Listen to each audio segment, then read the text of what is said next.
How are UK universities preparing students to lead in a world facing climate changes or change, inequality, and geopolitical instability? Yeah, wow.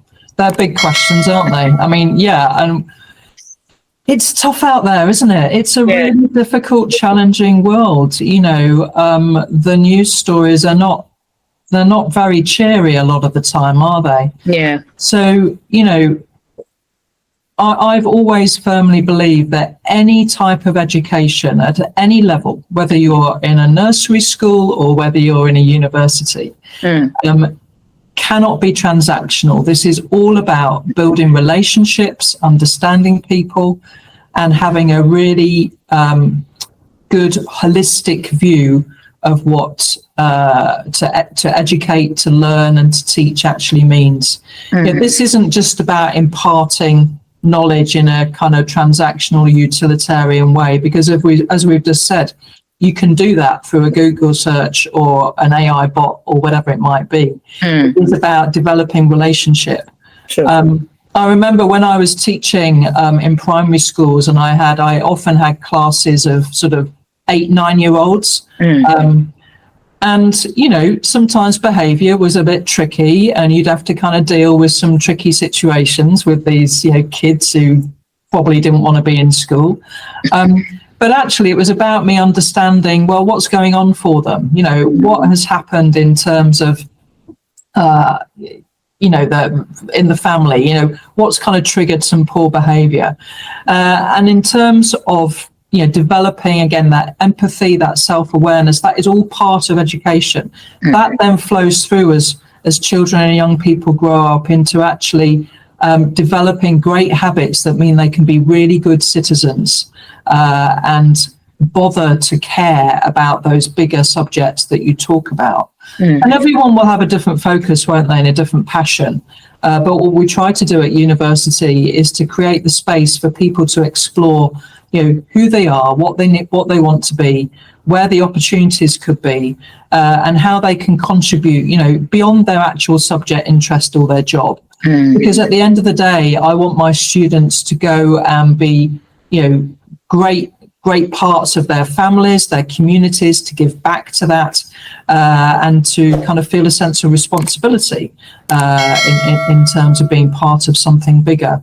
And I think a lot of that kind of sense of purpose, certainly for us here at Marjon, comes from the fact that our foundations are actually Church of England foundations. They are church foundations, and I perhaps should have said that at the beginning. Our founders were Church of England clerics, ministers back in the Victorian times in the 1840s, and that kind of values based of you know, dignity for human beings and the planet, you know, coming through that faith-based perspective, has kind of stayed as a really important part of our DNA, if you like, going forward. So we try to ensure that kind of influences and informs how we do that. Wonderful. That's a good one. So what does compassionate leadership look like in the context of global citizenship and cross-cultural engagement? These are big questions, aren't they? Yeah, because you're a professor, you can eat. Yeah, that's great. Well, for me, I have a rule of thumb that around the 3 C's, and it's helpful because also because I'm Professor Claire Taylor, maybe it's 4 C's if you include Claire as well. But the 3 C's, I think that help in terms of framing compassionate leadership are around care, courage, and collaboration. So I try to apply those 3 things, and I try to encourage my staff team and actually students as well to think about those things. So firstly, care.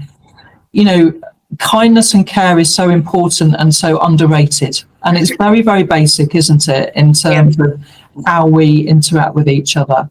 But I would say that unless we have care for ourselves, then we cannot have care for other people. Sure. So there is something here about self-care, and I don't think that's a selfish thing. I think it's about looking after ourselves so that we can then be our best for other people. So that's the first thing, care. Courage is all about, for me, in leadership, decision making. Courage to make decisions, even when they may not be easy ones to make, even when people may be affected. And I have to make decisions all the time, because I lead an institution that has 300-400 employees. People are at the heart of what we do. Sometimes you have to make tricky decisions, but a courageous decision rather than no decision. The worst thing is if there's a vacuum and no decision making is happening. But you can only make courageous and maybe difficult decisions if you've built those relationships with people and people know where you're coming from, which goes back to the relational aspect of education as well. It's true. And then collaboration. We can only achieve things or great things if we work together. True. I talk to people about the power of collective wisdom. Several minds are greater than one mind. Even in universities, there is no one professor who's got all the answers. And we need to be brave, I think, as well, at listening to, different voices, different thinking, getting some diversity into our thinking, even, exposing ourselves to perhaps quite divergent or difficult challenge or thinking. Otherwise, we operate in a what I would call an echo chamber. We're just kind of in our own little cocoon, if you like, and that can become quite unreal. So I think those three things all contribute to that compassionate leadership piece. And compassionate leadership doesn't mean being soft.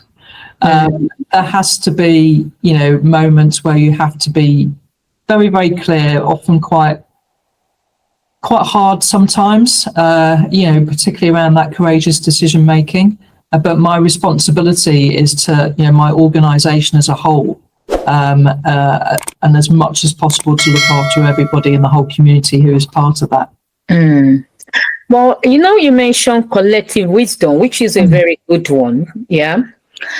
There are some people you've come across, they just want to do things by themselves. They don't want to relate to other people. If you have such people in your, in your team, how will you deal with such people? Yeah. Person?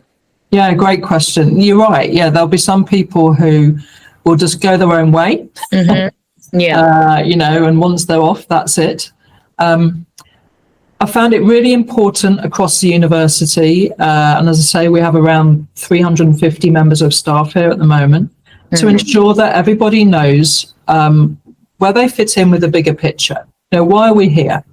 We have people in all sorts of different roles. We have academic roles here, but we also have professional services roles. I have an estates team, I have a catering team, I have people who work on the reception desk, I have folk who are running our library, I have folk who are looking after student support and providing mental health and counselling services.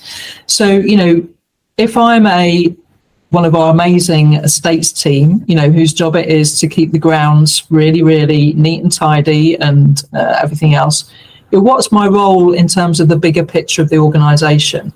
Yes, it is to make sure that the grass is cut or whatever it might be, but actually that's our learning environment, and they are contributing to the a positive learning environment for our students so that they can be successful in their studies and then move on to whatever they're going to do as graduates.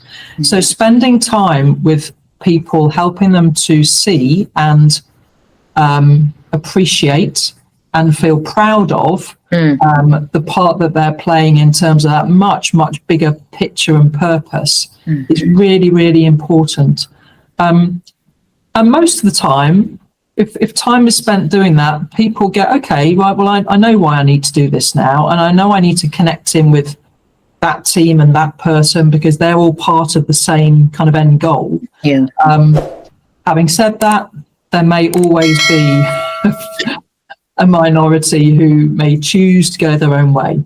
And, to be honest,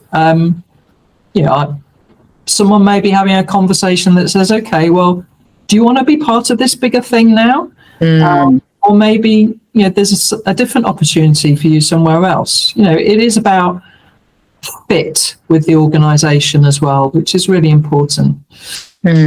Well done. Thank you.